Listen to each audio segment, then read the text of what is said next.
Welcome to Off the Cuff with Kel, Conversations from the Front Line, a podcast and live show for survivors and the leaders who support them. I'm your host, Kelly Humphries, a survivor of child sexual abuse, advocate, author, speaker, ambassador, a lover of all things outdoors, with over 15 years of law enforcement experience.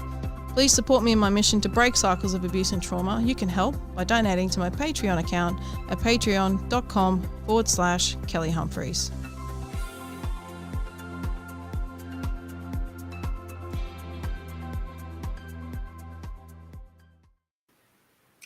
Well, good evening, guys. Hello, and welcome to another episode of Off the Cuff with Kel. I'm so excited to be here tonight with my very special guest, Michelle Cannan. Welcome, Michelle. Thanks for having me, Kel. Thanks for having me. Yeah, it's very exciting, guys. Just before we do get started, I just need to drop in a warning that there is some stuff that we will discuss tonight, obviously, that could be potentially triggering. So just be mindful. We do have some support numbers that you can find on my website. So, Michelle, oh my goodness, we only met last week, you guys, down at Melbourne. You would have seen my post. We connected over being able to share our passion and what we're doing very passionately from a stage and being able to do courses and that type of stuff. So Michelle's doing some really powerful stuff. She's a clinical therapist with 25 years experience. She's a transformational coach, the founder and creator of the SAccess, so SAccess, SACCESS method, and she's a trained keynote speaker. She's a powerhouse of knowledge, guys, and absolute soulful woman. So when we did connect, I really had a heart connection with Michelle. So I really, truly wanted her to be on this podcast today, specifically talking about this topic. So very blessed to have you, Michelle. Honor and an absolute pleasure, Kel. Mutually when we connected, it was instant. We just there was a knowing. There was an absolute knowing. So it really is. I'm looking forward to this conversation tonight. It's going to be a nice, tough one. Yeah, but look, I part of what the course was about was sharing our stories, and some of the things Michelle was able to share was just so powerful. And I just from the get-go, Michelle, I just wanted to hand over to you just to share the parts of your story just for our listeners out there and some of the journey that you've gone through. And then we'll tackle the grief of survival, because it is such a powerful topic. And one I think we do need to crack open and to have these really big conversations. So I'll hand over to you, Michelle, and you can share your story with us. Absolutely. You know, I guess for me, from a very young age, the reoccurring life cycles, patterns, behaviors really showed themselves. It started from when I was 21. I found my best girlfriend's baby passed from cot death. I'd had a string of really intense toxic relationships. I was in a pretty toxic relationship at that stage. As life goes on, I kept journeying through. Both my brothers passed from substance. There was a lot of pain that they wanted to escape. I found my partner hanging from a ceiling, a beautiful man that had a very big heart, but was in a lot of pain as well. And I always had this capacity to see people's pain, and versus, I was always wanting to be the one to hold and save. The journey went on to the point where it got to finding my beautiful mother. She'd had a heart attack in a spa bath. And I was just like, got to that full-blown WTF moment, hands in the air. And, what I do call that WTF moment now is the waking to freedom moment, when we know what to do with it. And that's, what we're going to dive into and unpack tonight. But it got to a point where I was in full-blown complex PTSD, trauma, bedridden depressions. I was told I was going to be on antipsychotics and antidepressants for the rest of my life. I just really had to find my way out of a very, very, very dark place, from, right down to, and the tools that I gathered. My beautiful father passed away about 2 years ago now. I didn't find out till 3 months after he passed. And that was another whole world of grief. and dealing with where he went in his trauma and his pain, to be able to really understand and apply all this knowledge that I'm really looking forward to sharing with you all tonight, because it's such a powerful journey. But when we know, it was when I was driving home, this is what I was sharing down in Melbourne. I was driving home one night and I was looking in my rear vision mirror and a blanket in the back of my car, because it had got to the point where my reality had started distorting. Like I was getting peripheral flashes and things around me. I couldn't leave the house. And it was this night that I was driving home and I was looking in the rear vision mirror and the blanket in the back of the car looked like someone had passed away, and everything in me wanted to turn around and give that blanket CPR. And I'm like, what's going on here? What's going on here? Why is everything in me want to believe that is a person versus a blanket? And it was really the most powerful experience. And that one question led me to understanding the power of perception and unpacking how we see life. Yeah, because the trauma that we deal with on varying degrees, especially in the varying types of trauma, can distort our reality. And so when we're able to understand how to deal with that trauma and how to self-regulate in those times, we can start to really give ourselves more space and grace to live. Yeah. Yeah, because we are really hard on ourselves, aren't we? Like we feel these emotions and they become really overwhelming, and then we get these emotions and we're like, oh, I can't be feeling like that. And so you kind of like suppress it and push it away so that you don't have to feel it, because we know that that's uncomfortable and hard and awkward, and you don't really want to sometimes take the effort to move through that. And that's where the magic is, right? It's like when we can learn to be uncomfortable with being, when we can learn to become uncomfortable, and our survival mechanism, that's everything that's happening when we're in those flight, fight, and freeze responses. It wants to move us away from, it wants to protect us. But when we are not in any threat physically, and, we can actually start to understand how these emotions and how these uncomfortable feelings, the anxiety, the depressions are wanting to come up. The depression, the suppression of the past, the anxiety is the fear of the future. Anxiety, from everything that I've in my clinical practice and how I've worked with it in myself, is that central nervous system wants to go through an upgrade. Yeah. So when that anxiety is coming through, instantly we've been conditioned to believe we're broken. There's something wrong with us. Yeah. But what actually is wanting to happen is that the memories that are stored in the anxiety central nervous system are wanting to come out, to transform. But we send through the cognitive behavior, the cognitive biofeedback loop, we start feeding it more and more. I'm broken, I'm fearful, I'm anxious. And so we get stuck in the loop. And when we know how to intercept that loop, we can start to take back control of our experience. Yeah. Well, I think it's really easy when you're stuck in trauma. Like, I talk a lot, and I talk to our listeners a lot about having trauma fog. And, I say it like I was like wearing a bucket on your head, because, it's that disassociation when you're going through something really extreme, whether it's grief or loss, or, you're coming through child abuse or whatever it might be for you. Your system, when it becomes too much, we enter into this disassociation phase. It's like a trauma response of coping, and then we disappear in ourselves, and, we're not making conscious decisions because we're sort of, we're exactly what you were just saying, and we just go back into that cycle, right? If we can't break through it, we end up just going back into that washing machine cycle and just going over and over and over again. Yeah, so, and that's the whole thing, that cycle, isn't it? It's just that biofeedback, that loop, and then we start to feed it and we start to get caught in it. Yeah. And we come out of that executive back into the flight reptilian brain. So we don't, and this is the whole work. So, yeah, right. The oldest part of our brain from the reptilian days. Yeah. Look, I want to say I love you, reptilian brain. I thank you for your service. Thank you for Yeah, your exactly. time. Exactly. You've Exactly. done your work, my friend. Now bugger Mm, off. yeah. Yeah. The upgrading. All The right. upgrading.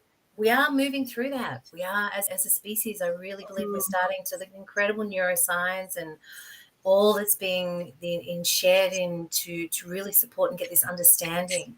And I really feel that, as a survivor, once we start to empower ourselves with this knowledge, then the next step is the implementation, the actual applying that knowledge. Yeah, we can have it as an understanding, but when we're in the trigger, that's where the work is. When we can consciously respond to those unconscious reactions, yeah? And we could be in a shopping mall, we could get a sideways look from somebody, and that trigger starts. That trigger just starts, and you're like, here I go, here I go. But when we have the tools, to know how to intercept that biofeedback, and exactly what you just said before, thanking that reptilian brain. Thank you. Thank you for protecting me, because our bodies are doing exactly what they're supposed to do, and that's protect us. Exactly what they're supposed to do. I remember being in a full-blown episode after I found Mum, and I'd heard about this amazing cognitive behavioural therapist, worked with 9/11 crew and the war vets and police. So I thought, I'll give it a shot, I'll give it a shot. So I took a drive up to Brisbane. I was here on the coast at the time, and I had a full-blown episode on the highway. By the time I got to his office, I was almost in convulsions. Like, and he sat me down, gave me a glass of water, got me to do some breathing. And he looked at me and he's like, "Now, Michelle, I want you to thank this process." I was like, "What would I want to do that for?" Yeah. Why would I want to do that? And when he explained to me, because what we're doing every time, we're able to take back a little bit more control, because when we have had trauma, we have lost control of our situation. Yeah. So for me, the gift of trauma is learning how to regain the control of our experience. Yeah. So trauma in Latin means wound. Yeah. It's the Latin derivative. It's a wound. So there's an exposure of something that's wanting to heal in us. And so when this beautiful cognitive behavioral therapist said to me, "Mish, thank the process. Thank the process." It was already a term that I was using, but I didn't understand it in this cognitive biofeedback system at the time. Because once we're able to truly thank that process, what we're saying to the biofeedback system is, "I'm safe. Thank you for protecting me. I'm safe," right? And Yeah. what's doing is, it's like, I don't have to send up the cortisol. I don't have to send out all those stress hormones to make sure that I keep you safe inside this perceived trauma, because it's that pattern match, right? Like I said, it could be a sideways look for someone. I was driving on the highway, I had a flash. Yeah, it could come out of nowhere. So the perception of our experience doesn't actually mean it's happening to us in this moment, but we're pattern matching back to the time of the incident that isn't allowing us to be in the present moment. So when we can, it's like I call it conscious fitness. We've really got to work that conscious fitness muscle to be able to hold in those times, to be able to intercept, to be able to really take back the driver's seat. Yeah. It's a really interesting way, because Michelle, I don't think I've heard anyone explain it like that. So it's really nice to hear it in a different way, because the way that you're explaining it is, it's quite beautiful, because a lot of survivors are so scared of being triggered. Like, it's like a taboo word, and it's like, oh, triggered, oh, don't want to trigger. I'm like, be triggered. I'm like, please be triggered. Because when I say this and when I talk about this, I call it, our alarm center. Like, it's our body's way of saying, hey, deal with this shit. Like, there's something here I want you to know, and you have an opportunity in that moment to either choose to let it go back into that cycle, right? Back into the washing machine and go over and over, or as you're saying, just be able to embrace that and move through it, knowing, what, you're okay. And because a flashback and triggers are sometimes really misunderstood, and what you're saying and how I've heard it is, it's the chemical release when it's associated with that pattern. What you're saying, you see the sideways look, or it might be, if you might see a perpetrator again, or you might see someone that reminds you of, maybe it's a loved one that you've lost, or a person that's hurt you or harm you, and you'll get this feeling, and you might get the sweaty palms, and I call it a shame wash. You get all hot, and you almost like start to lose your voice. And it's that moment that you're talking about. I think that's what you're saying. And it's just to be clear, is that you then take that breath, and that's you saying that biofeedback loop. It's like, okay, you're okay. You're okay. Yeah. You're Exactly. okay. You're safe. Yeah, because I think it's the only way we can grow, because we keep ourselves stuck in these, Michelle's limiting beliefs, and not being able to be successful because you're like, well, I'm not going to allow myself to go there. And I think I talked about it in one of the earlier episodes about being gently curious. Say gently curious. Don't be mean to yourself. Like, you've already had enough crap to deal with, right? So it's just about going, okay, well, what's this about for me? What's going on here? You're all right. Like, not. I think I wrote in my book, I'm like, all the words that I would say to myself, I'm like, come on, you fucking know better than that. Like, and I would just, my internal language was just so awful for myself and harsh. And I didn't know any other way to motivate myself to, like, come on, get out of this. You can do better than this. Like, but it was me being stuck in a system that wasn't working because I didn't know how to move through this loop, this pattern, you know. We're not taught those things as kids, and I think we just have to, like, for anyone who's listening, forgive ourselves for not knowing, right? That's it.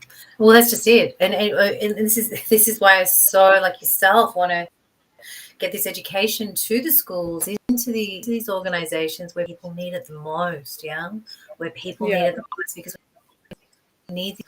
And we're, as a species, we're on an incredible trajectory of healing and transformation, but it's being shown to us at this time in an incredible amount of pain. But we don't know what to do as a species. We don't know what to do with pain, and we need to recreate our relationship with pain, with trauma, with fear. For me, it's the activator of our potential. But again, this is when you were talking about before, we've got, being, when we're uncomfortable, we want to move away from. It's our natural instinct. It's our natural instinct. So when we are able to move and lean in, lean into those experiences, to self-soothe, to self-regulate. And what I find is with teenagers, they actually harness this the quickest. The older we get, the more old stock, I like to call it, the old stock we've built up, the more layers of protection. When we can get to the younger generation, they're the ones that transform the quickest. It's such a beautiful thing to see and watch. Yeah, I think the older we get, the harder we are on ourselves, and we have these quite high expectations of what we should and shouldn't be able to do. And for many of us, particularly when you've got a lived experience or you're dealing with like domestic violence or something like that, you're actually internally going back to a very, I think, childlike state. And, because we all want to be loved and kept safe and held and be in this environment where you're just safe and you're seen and you're heard and you're understood. And being understood means that, things change as a result of what you're going through. A lot of survivors, they share their stories, and people are going through, they share what's happening to them, and then nothing happens, nothing changes, right? And so when you say nothing changes, in what sense? Nothing. There's no action. There's no change in their pattern, or the people around them they're like supporting them. They're not actually really supporting them, providing like a lip service. So being safe, seen, and heard. And to me, being heard is actually being listened. And when someone listens to you, they take action. There's an actual change in behavior. And to anyone who's listening, if you're sharing with someone and it's very hard to heal in a toxic environment. And if you're saying what you need and you're sharing what you need, you're grieving something, grieving loss, whatever it might be, you're saying what you need, and the person in your life is not listening, or they're not actioning, or they're not trying to make a difference or change or support you, they're not your people. It's also a trauma bond, isn't it? it's also a trauma bond. So it's how we learn to unconsciously recognize love. Yeah. And so we stay in these trauma bonds and we go into these really these places. But the thing is that part of us that is traumatized is a part of us internally that did not feel seen, heard, loved, or safe. Right. Exactly. When we can do that for ourselves, and so when you're in these toxic environments and they keep playing out these, these codependent situations versus until we can self-regulate, we're in codependence. Yeah. So when these parts of ourselves that want to be seen, heard, and loved is the part of us that we need to bring in and see, hear, and love ourselves. And that's our trauma. That's that trigger. And when we can bring that in and sit down and have a cup of tea with it and talk to it like a friend, just like we're having a chat right now. Hey, how you doing? Thanks for showing up, old friend. Pain, fear, confusion, trauma. How you doing? How are you trying to ask me to grow right now? How are you trying to ask me to heal? How are you trying to set me free? Yeah. Yeah. And so parenting your inner child. Yeah, absolutely. Absolutely. 100%. 100%. And I see so many people, and it's, it's almost like an alter ego. It's like an alter ego, this part of us. And the irony of it is it's trying to be the protector, but it's actually manifesting and creating the very thing we don't want because we're ready to actually harness it, see it, hear it, and heal it. Yeah. Yeah. It's pretty ironic. From a transformational model, it's an ironic process. It's not linear. Yeah. Yeah, and I think too, it shows up at different times in your life cycle, depending on where you're at and sort of the environment you're in, the world you're in at that point in time, what relationships you have. The dynamics are constantly changing. But as you said right at the beginning, it was like what tools you have. And the more tools you have available to you, and the more willing I think that you're able to approach those, I guess, when the triggers, when they come up, when those moments come up and you get that feeling, when you can go, you know what, I'm okay, it's all right, I know that this isn't good, but we're just going to have a little cup of tea, have a conversation without say, how you doing, what's going on, and really just acknowledge yourself. Like, I think we don't do that enough because, I don't know, we're all so bloody busy. I don't even have a cup of tea, with anyone else, let alone myself. So it's like, taking the time and being bold. Like, self-care doesn't have to just be like getting a facial. Like, not that I would actually know what that's about. I don't even look at my nails. It's terrible. I love it. Day Smart date next week. Well, hey, okay, look, you're going to have to totally educate me because I have no idea. But, so self-care is not just getting your hair cut and, getting all your skin scraped off, whatever you ladies do. Yeah. But it's just heads up, I'm not one of those. I don't spend a lot of time at a day spa. Setting strong boundaries, right? Like, oh, come on, Shell. I actually don't. I don't even know the dress, all right? I love it. Yeah. But self-care, guys, is like saying not today. I'm just dealing with something, and I just need some time. It's saying what you need. It's being able to feel safe to say what you need. So self-care is not just like the superficial stuff. Like, those things make us feel good, and I love getting a head rub at the hairdresser. Like, come on, that is one thing that I will say. Get that fingernails in, right? I love it. But it's those things look after the outside part, right? Yeah, it's the internal work. You've got to just be able to say, okay, I just need time. And that's the same with the grieving process. And there's going back into that. So Michelle, when I first heard you talk at the course, I was like, man, that woman, and I didn't know you were there, that woman has had like more grief than most people have had to experience in their entire lifetime, which is why I wanted to have this conversation with you. That obviously we could talk about like everything.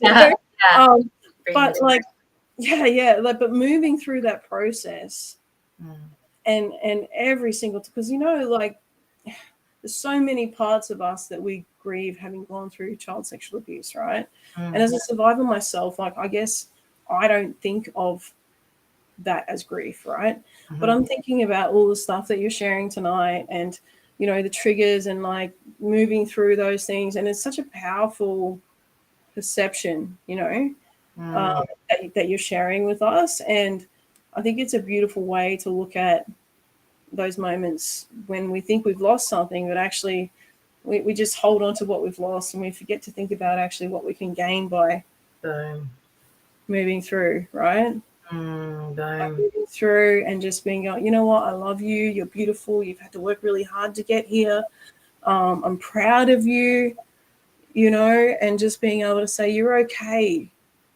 you've got this, take a breath, go to Vegas. I say go to Vegas, your vagus nerve, take a breath. Okay, vagus nerve. I was like, go to Vegas? Okay, yeah. Yeah, we can get that. But you know what I mean? Like, just being so kind and to yourself in those moments, and recognizing that, a lot of these feelings of anger and shame, and these deep feeling of loss, it's exactly the same feeling as when you've lost somebody in your life. Absolutely. Absolutely. Absolutely. And grief is such a powerful, powerful emotion. It really is. And, you just so beautifully, framed that up in both loss of, a beloved or someone we love, or a loss of identity, or a loss of a part of ourselves, or as you just said, the anger and the shame that is sitting underneath it. And what I've come to understand is the language of our emotions are so powerful, and so shame is asking us to reclaim our worth. The anger in its unconscious form is saying, I feel powerless under threat and I need to protect myself, right? So we do one of two things. We suppress the anger and we go into the passive aggressive, I'm fine. Or we go into the projection, right? The full rage. But when we can harness anger, I think anger is a very powerful emotion. It actually, as the phoenix rising, it's asking us to burn off all this old pain, all this old fear, to access what's sitting underneath, and it's usually the grief. The anger is the protector of the grief, or the grief is on top of the anger. And there is no law of order with we were talking about Elizabeth Kubler-Ross's 5 orders of grief. Yeah. And they can happen in any order. The thing is with grief, it has no order, it has no rule.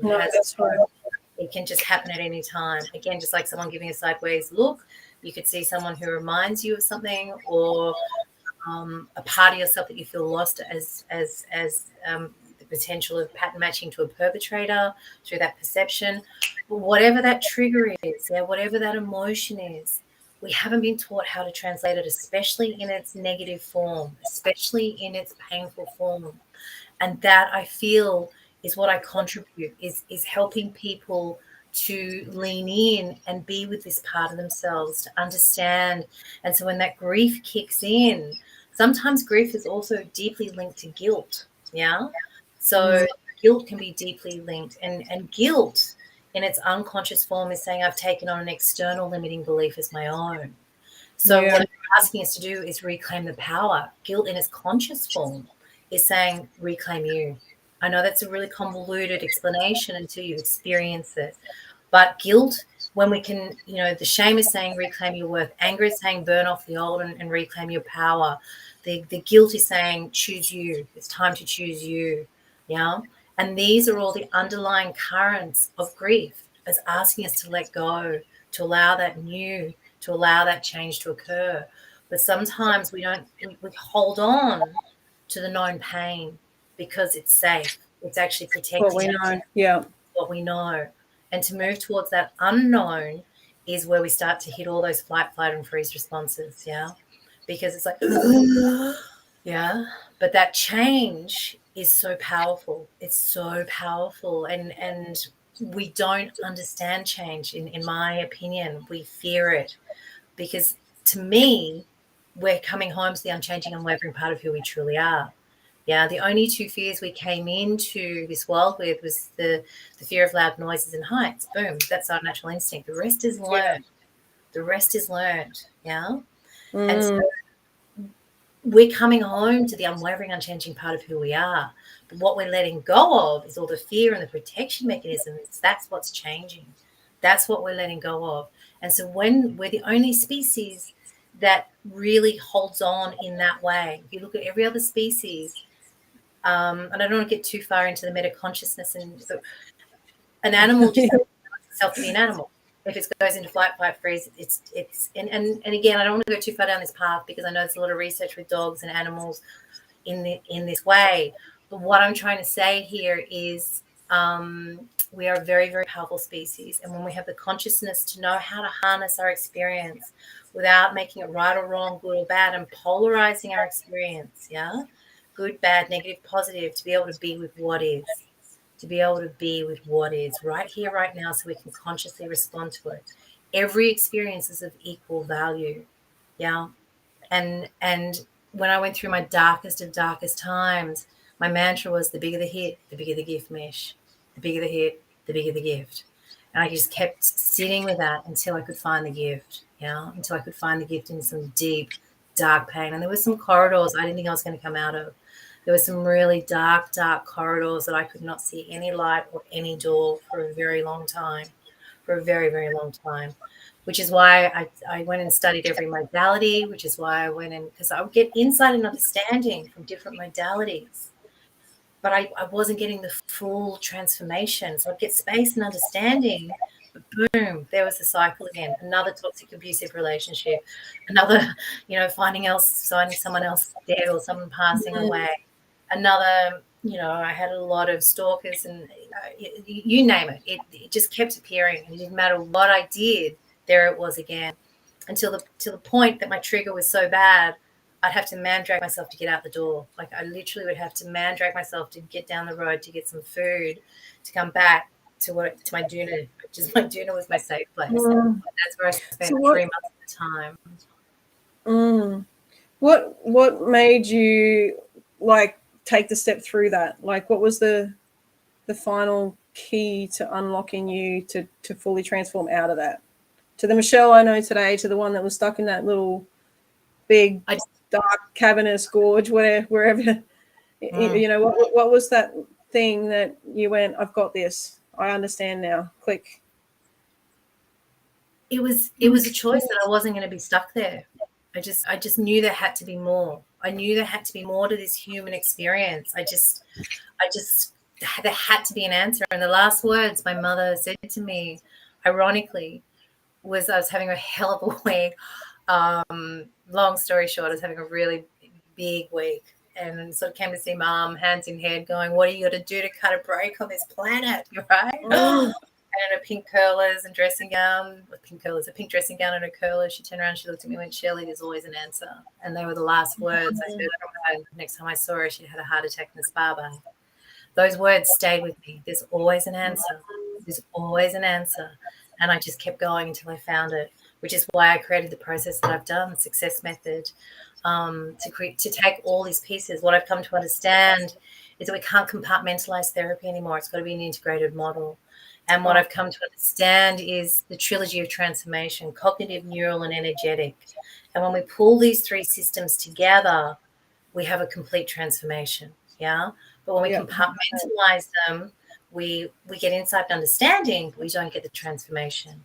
And so this is a big component to my process. It's really interesting you say that. And I just if I had a microphone, I would have dropped it when you said it was about making the choice. I would have been like, yes, because that is it. And with besides the other stuff about compartmentalizing, you can't have one without the other. It's as simple as that. You have to have all of it. And I'm seeing this and feeling this for myself now, right? Like as I'm stepping into my true passion and trying not to do everything else. I'm like, all right, take me as I am, right? And being able to fully embrace it, and not that this abuse part or this grief part or whatever is all of me. It's not. It's one part of me. There are many parts to me, and I'm going to love them all equally. But I have a choice to make, and I have a choice to make every moment, every time I get triggered, every time it really hurts, and every time, I see a decision looming and I'm like, oh, I'm too scared to do that. Have a choice. And to make a choice means to cut off all other options, right? Choosing means cutting everything else off. So when you choose, you haven't really chosen if you go back to what you were doing before. And you haven't really chosen if you continue to repeat the pattern of behavior, right? To choose is to cut off all other options. So when I say to you, you want to heal, you have to choose. There's no other option. You keep pressing forward and making those choices. And even in the smallest thing, do I sleep in this morning? No, I'm going to get out of bed and I'm going to pursue my healing. I'm going to do what I've said to myself I'm going to do. I'm going to do my meditation or whatever it is that you're going to do. You choose and you cut off all other options. And I love that you said that because to me, now that I know what I know, because you don't know what you know unless you know it. That one. Right? Yeah. But, now that I know, there's no other choice, right? Because if you choose to stay stuck, you're this beautiful gift. Like we're all this gift to the world. And by staying stuck in your bullshit, staying stuck in your patterns and trauma and all that sort of stuff, yes, it's not your fault that you're there. But you know what? No one else is going to do the healing for you. Amen. Right? Yeah. You have to do that for yourself. And it sucks that you have to do it. It sucks that the person that's done this to you or you've been in you're here because of this other person. Yeah. It sucks. But you have a choice. Yeah. And that person's not going to heal you for you. Absolutely. And so many people don't know they've got that choice though, right? So many people don't know that they've got that choice. And it's when I see people realize that they do and that light comes on, I'm just like, yes, another one flies free. Another one flies free, yeah? Yeah. But if we are repeating those cycles and we're going back to those default behavior cycles, people, places, spaces, that BS that you were talking about, we're still, what's, truth or trigger, what's BS, what's not. And so the BS is the belief system. Yeah. We turn that BS, we turn that shit into fertilizer and we grow. But again, we need to have the tools to know what to do with that BS, right? Because again, those trauma bonds are so strong. They're a force like no other. And even though we cognitively are saying no, boom, before we know it, the default's back and we're back in the abusive situation. We're back in whatever that is. And we're just like, how am I back here? Because what's happening is we're trying to do it at a cognitive level, right? But there's a whole other process, 90% deeper. And when we know how to unlock that trauma bond through the emotional intelligence, because our emotions are like magnets, and the force is so strong. It is so strong. And until we know how to unlock that bond, that reoccurring cycle, when that trigger comes up, and the more amplified that trigger is, it's the more, for want of a better word, your soul level saying to you, can you please see and hear this pain so I can set you free? But it's in our face, it's up in our grill, and there's nowhere else to go. And this is when I was in full-blown complex PTSD, there was nowhere else to go. And I could either choose to stay entrapped inside the limitation, or I could crack the code. And thank the Lord, I found the way. And I've now been able to show a lot of other people the pathway out of there. Yeah. Yeah, that's beautiful, Shell. Thank you. Yeah. I think one thing that's really important is that whole acceptance thing. Like, there's a whole lot of, we're talking about Kubler-Ross and the stages of grieving and all that sort of stuff. I think acceptance is really hard. And I just want to get really clear on one part, is that when we're talking, particularly for those who, obviously, because, this is for a lot of people listening, or they'll have a lived experience. We're grieving a lot of childhood stuff. And when I say acceptance, I don't want you to think for 1 second that when you accept that, you're actually saying that it was okay, and, that what happened was okay, and you're sort of, going down that line of thinking. Acceptance means you're accepting yourself in spite of. It doesn't mean that by any way, shape, or form that what happened was okay or anything like that. So I just want to make that really clear for anyone who's listening, because it's not something that you've allowed to happen to you. And then I think a lot of people hold on to this pain because they're angry and they believe that by letting it go or moving through that stage of acceptance and being able to move on with your life means that you've kind of forgotten about it, or that you finally said it's okay and it's not. Do you know what I mean? Yeah. And that's part of grieving as well. Like acceptance can bring on the grief because we are letting go, right? And so there's also that expression of grief. It has so many expressions. And sometimes that acceptance means we've got to let go of part of us that has been protecting us.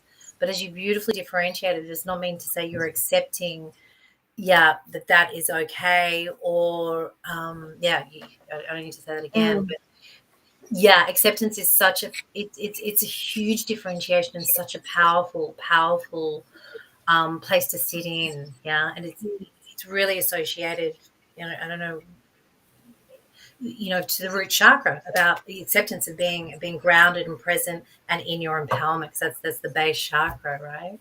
Well, I'm pleased you reiterated, because I felt like I didn't explain it very well. So it's very powerful. Like I second that motion. So Shell, what are your top tips? Like what are your tips for moving through grief for people who are struggling with their grief and loss? What would you say to them? So again, there's many layers of grief, many different expressions of grief, but it's bringing it in. It's being okay with the grief. It's learning how to sit with that part of yourself, to know that, number one, you're in a very natural human process, and that acceptance piece, accepting I'm in grief right now. Because until we do, we're in denial, which is the first stage of grief, right? So it's like when we come out of the denial, when we come out of the fight and that numbness, because denial has a lot of numbness to it as well. And that's a feeling. So when I'm journeying with people, working with people, they're like, I'm just numb. And I'm like, when we get to that point of being numb, we're actually at a capacity where we've had so much trauma and pain that is the epitome of the protection mechanism working at its fullest. So when we come out of that place and then we realize that we're sitting with grief, we've just got to be with it. That really, it's the place to be. But I would always suggest getting support, because you don't sometimes when you're in a deep place like this, it's very hard to differentiate versus disassociate. So I would be able to, it's accepting it, it's getting support around it, and then it's feeling it and letting it go. It's feeling and letting it go. But you've got to identify, and this is why I suggest support, is to identify what it is you're letting go of. Because that can create a lot of confusion. So if you're aware what the grief is about and you have the capacity and the tools to let it go, then it's a process. It's giving yourself that space, that self-care, and that time to allow, and to have your inner circle be very, very vigilant of the people you have around you at that time. Some people think they're helping, but very few people have the tools and know what to do and have the empathy to sit with you in that time. And it's hard too. Some people don't have the capacity, like you're saying. Exactly. And they're not always the right people to walk through that journey with you. So it's always with all good intentions, and most people have such good intentions. They really do. They really do. What tends to happen is you end up managing people managing you. That's not always good. And that's no disrespect, because it's all comes from good intention. So be very, very mindful of who you have around you in those times. And that's just self-care, right? Like you're saying, sorry, can't do it today. Can't do it today. And it's hard. It's hard to do that, but you really have got to do that at some point. But I think one thing that's really important for this community, particularly, is grieving the people that are still alive in our life, right? But are not present in our life and didn't believe us, or didn't believe us, didn't, acknowledge, or weren't part of what was happening to us, and we feel like they've either abandoned us, or we're part of, like, I talk a lot about betrayal trauma in child abuse, and domestic violence and things like that, where the person that you love is the person that hurts you, and then you try to say what you need, and then that person is not present or not available or doesn't take action. And there's a real difficult space there where, we still hold in our mind the wonderful person that is the person that we love, but then we make allowances, I think, for this behavior and those types of things in that space. And it creates, it's called splitting in psychology, where you restore, the good person, but then, you've still got this bad person who's done these bad things to you. And it's very difficult, because you grieve, right? You grieve the loss of this good person when you finally get to that part where you have the power to step away from it, right? And you grieve the loss of that relationship. And I think it's really important to acknowledge. So my story, my abuser was my uncle, right? And he was an amazing uncle. Right? But he was grooming me, right? He was grooming me, and then he sexually abused me. So he wasn't so amazing. But in my eyes as a child, he was incredible. We loved him so much. And, he helped our family. He did a lot to support us. And I just want to acknowledge that it's okay and quite normal to grieve the loss of your perpetrator, right? It's a massive statement to make, and it makes me I can feel my little shame wash.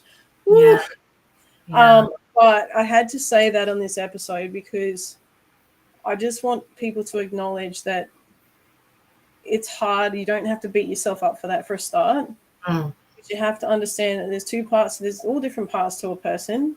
And if you're a child, you have childlike thoughts about these adults in your life, whether it's your mom, maybe they were a narcissistic mom, or an abusive dad, or, it was your brother or stepbrother, or whoever it was in your life. There's still someone that you love, and you love parts of that person, and you hate parts of that person, right?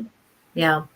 And it's very normal to miss the good parts of that person when they're no longer part of your life, but you still separate that bad part, so it's you kind of you do grieve that person, and we don't think that that's why you get so angry, right? Because you about it before, you get so angry about this whole thing. You're like, how dare you, right? So you're going through all these stages of grieving. How dare you? Why did you do this? So you're bargaining. You're like, why? I can't believe you would do this to me. Why would you betray me? Why would you not listen to me? Why would you not acknowledge me? Why are you doing this to me?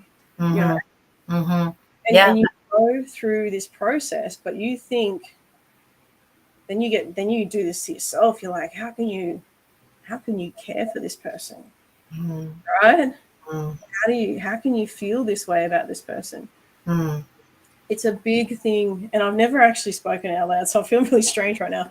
No, it's powerful. It's very powerful and very, very true. I hear you. I've experienced it, and you're bang on, Kel. And it's something I think needs voice.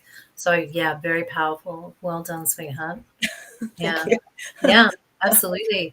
Betrayal trauma is one of the most confusing traumas of them all, and it's the deepest. It cuts the deepest because of that polarity, because of that split. Yeah, it's like the very thing that hurt you is also the very thing that gave you so much comfort, right? But yeah, I just for anyone who's hearing that part particularly, I just want you to not beat yourself up for having a normal human reaction to something that is so complex that you're not supposed to understand as a child, and you're definitely not supposed to understand really when you're stuck in trauma, because you can't really differentiate. You can't consciously understand, because your brain is, in a fight or flight mode, or, you're having trauma response, you've been stuck into that trauma fog, right? So just be kind to yourself and be gracious and be like, you know what, you did what you had to do, and acknowledge there's nothing wrong with you for that.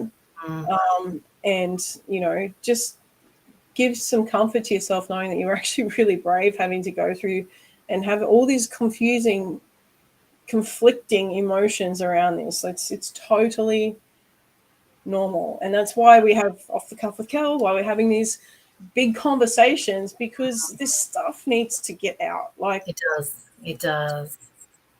Even I learned from this. I mean, come on. Yeah, well, it is. Yeah, so true. It's so true.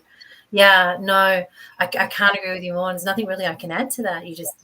Yeah. Yes. Yeah. Snap. Okay. Yeah. All right. Well, we've just got just a couple of questions here, so we'll jump into those real quick, and then I'm going to have to get you to come back, because I feel like there's a million things that we could talk about. Oh yeah, I'd love to. I would absolutely love to. It's many places we can go. I'm sure. I'm sitting there trying to think about what I'm supposed to say next, but I'm like too busy listening to what you're saying, going, oh my God, how does that work? That's really cool. And it's me like trying to process. I'm like, I can't keep up. Yeah. So yeah, we definitely got lots to talk about. All right, the first question we've got here says, many clients in child protection asked, how do you know when you're ready to go through the process? How did it feel for you? And how did you know when you're ready to go through the process? So I might just a grieving, I guess, the process of going through grief, maybe. If you want to talk about how you know you're ready to move through, and I'll the fact that you're even asking yourself tells me the answer. If you're inquiring, you've got that call, but there's that resistance around you. The fact that you're asking the question tells me you're already heading towards the path. Yeah. Yeah, and look, I'll just elaborate just in case we haven't answered the question, is when you're ready to report, you just kind of get to a place where I think, and this is how I did it, the need to speak up is more powerful than the need to stay silent, right? You have to come to a point where this need to move, whatever the process is, whether it be reporting the abuse is happening. I'm sorry. Well, it's not, hasn't quite got the answer. It's not quite clear, so I'm giving both answers. Got it. Okay. So moving through the abuse itself, or being able to report, or whatever, it's making a decision. And I think when the need to make that decision, or whether it be reporting or being able to move through your healing, is more important to you than being stuck in the cycle, then you know you're ready. And like Mish has just said, you know, when it becomes really cloudy and clunky around it, you know you got to move. Like, otherwise you're going to get stuck there.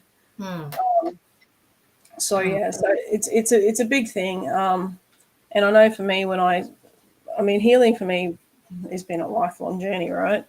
But I hope to roll out my courses very soon, and I'm going to take you through 12 weeks of what I would have done in a lifetime if I'd known. So make sure that you are following through my social media once I reveal that course to you guys. It's going to be freaking amazing. So make sure you are following, guys. So yeah, so it did, and it felt amazing, and it felt like I'd taken a backpack full of rocks off my back, and I could dance and cry at the same time, naked in the rain. So that's how it feels. Okay. So yeah, that's a good description. Try not to let freedom. Yeah.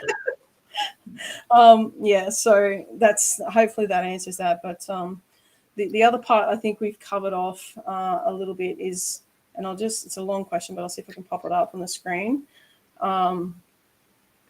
It's quite long there. But I think it alludes to the fact that when we share things with our family, you know, it's really difficult sometimes because they're not there for you. That